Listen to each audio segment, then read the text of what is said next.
اللهم صل على محمد وآل محمد. A'udhu billahi minash shaitanir rajim, bismillahir rahmanir rahim, en el nombre de Dios el clemente, el misericordioso, la paz de Dios sea con todos sus profetas, desde Adán hasta Muhammad, salawatullah wa salamu alayhi majma'in. La otra dimensión de la milagrosidad del Corán que venimos hablando tiene que ver con esta homogeneidad que se encuentra en todo el texto coránico. Nosotros dijimos que el Corán tiene 114 suras, capítulos, y más de 6.000 aleyas o versículos, y fue revelado durante 23 años. Con toda esta diversidad de temas, de contenido, de, digamos, sucesos históricos durante estos 23 años, y luego de esta revelación que fue paulatina durante 23 años, no fue de un día para otro, no fue, digamos, que todo el Corán se reveló en un día, sino que durante los 23 años fue, digamos, revelado por Dios. No encontramos ningún tipo de diferencia en el estilo ni en el contenido.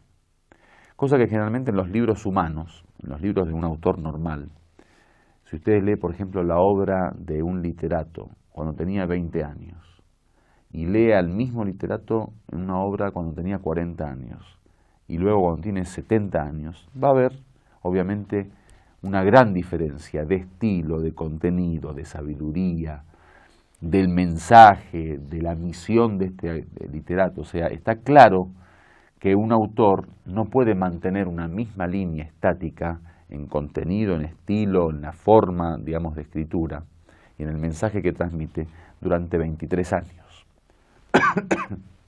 Está claro, además, que el ser humano está en un constante cambio y transformación, por lo menos transformación de sus estados anímicos. Entonces el día de tristeza va a ver que escribe tristemente, el día de alegría escribe con felicidad. Suele ocurrir, por ejemplo, en los diarios personales. Si usted agarra el diario de un hijo o de una hija que escribe a diario, se da cuenta el día que está feliz, el día que está triste, el día que está con ánimo, el día que no está con ánimo, el día que está enamorado, el día que no siente amor por alguien. ¿Por qué? Porque los estados psicológicos generalmente se manifiestan a través de la palabra. Y la palabra se manifiesta a través de la lengua o del lápiz, digamos, en la escritura. En el Corán encontramos un mismo estilo. O sea, usted abre el Corán en la primera página y en la última página es, digamos, la misma forma de mensaje, el mismo contenido. Y no existe contradicción. O sea, lo bello del Corán es eso. Diferente a la obra de un ser humano que muchas veces entre la página 1 y la página 10 se encuentra 5 contradicciones. Es suficiente leer la prensa hoy en día. Usted fíjese, a veces analice algún texto de prensa en periódico o en internet o donde sea. Se da cuenta que a veces en un mismo artículo aparecen contradicciones. A mí me tocó leer muchas cosas que a veces se escriben. Por ejemplo, en un artículo había visto que se hablaba de una persona y había puesto al principio que vivía en un país, luego en otro país, luego en otro continente. O sea, en un mismo artículo le habían puesto 4 direcciones al hombre. Entonces se dan cuenta que, al fin y al cabo, esos estados anímicos, los estados psicológicos del hombre, tienen un efecto directo en el estilo y en la forma. El Corán habla de este tema cuando dice: ¿Afalá yatadabbaruna al-Qur'an? ¿Acaso no meditan, no reflexionan en el Corán? Dice: وَلَوْ كَانَ مِنْ عِنْدِ غَيْرِ اللَّهِ لَوَجَدُوا فِيهِ اخْتِلَافًا كَثِيرًا. Dice, si fuera de alguien que no es Dios, o sea, si el que lo escribió no hubiera sido Dios, hubieran encontrado muchas diferencias, o sea, muchas contradicciones.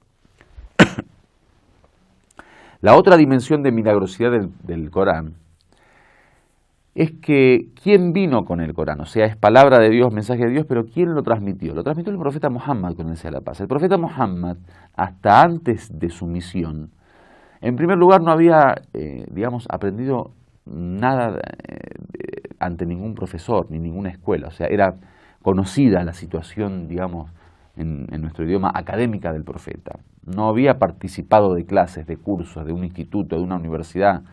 El profeta era un comerciante durante su juventud que comerciaba con estas caravanas que salían de Meca a traer mercadería de afuera. O a vender también, digamos, cuando vendían, digamos, la mercadería en Meca. Era comerciante. No era una persona, por ejemplo, que tenía la misma elocuencia o la misma forma, el mismo estilo que tiene cuando aparece con el Corán y con la revelación, digamos, divina, o con sus mismos hadices y tradiciones que a través de sus palabras, digamos, se registran después. Entonces, el profeta, y según algunas narraciones o algunas aleyas, era analfabeto, o por lo menos no escribía y no leía. O sea, no tenía acceso a la bibliografía.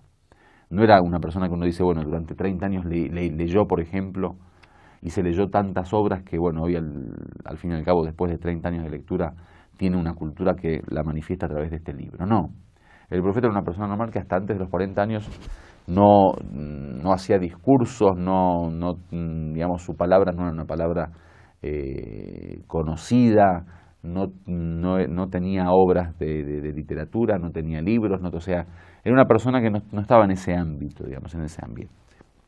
De repente aparece con un libro, que es un libro maravilloso en contenido, en elocuencia, con un idioma culto, muy, digamos, distintivo en ese sentido. El mismo Corán dice, فَآمِنُوا بِاللَّهِ وَرَسُولِهِ النَّبِيِّ الْأُمِّيِّ.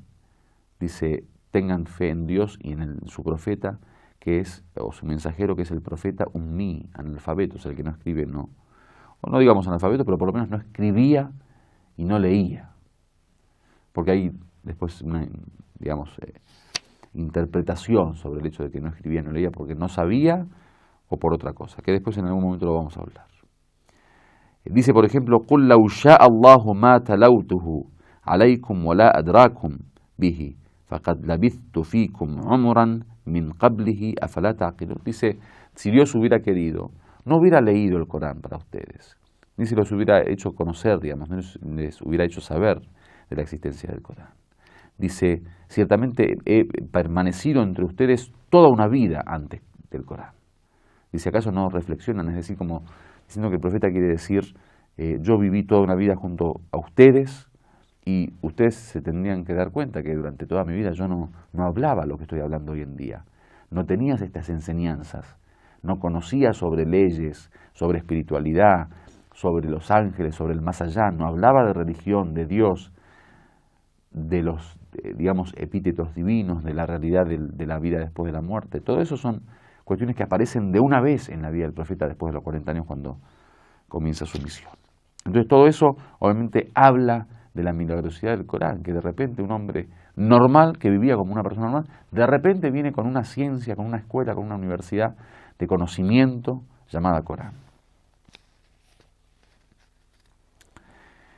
Lo otro que también es parte de estas dimensiones de milagrosidad del Corán, tienen que ver con que es un libro de educación, o sea, es un libro que su contenido educa al hombre en todas sus dimensiones.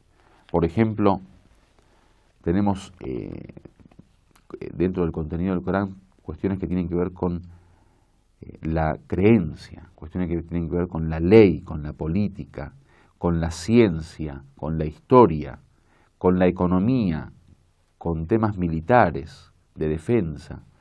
Entonces, esa educación multidimensional también hace del libro un libro milagroso. O sea, los musulmanes encuentran en el Corán una fuente de conocimiento en todos los aspectos de la vida, cosa que en otros libros generalmente los libros son especializados por lo general. Digamos, con su pequeñez, podríamos decir, en el sentido que no es una obra de 20 volúmenes, es un solo volumen. Tiene un contenido universal muy, muy importante. Lo otro tiene que ver con la frescura del Corán, y es que en muchas oportunidades vemos que el Corán es como si fuera que está hablando de hoy, a pesar de que pasaron 1400 años. Y el último punto es lo que habla de lo oculto, digamos, aquellas cuestiones que pueden ser consideradas como profecía, ya sea por sucesos que no habían ocurrido hasta que llegó el Corán, o por detalles que da de la historia que tampoco habían sido registrados. Walhamdulillahi Rabbil Alamin.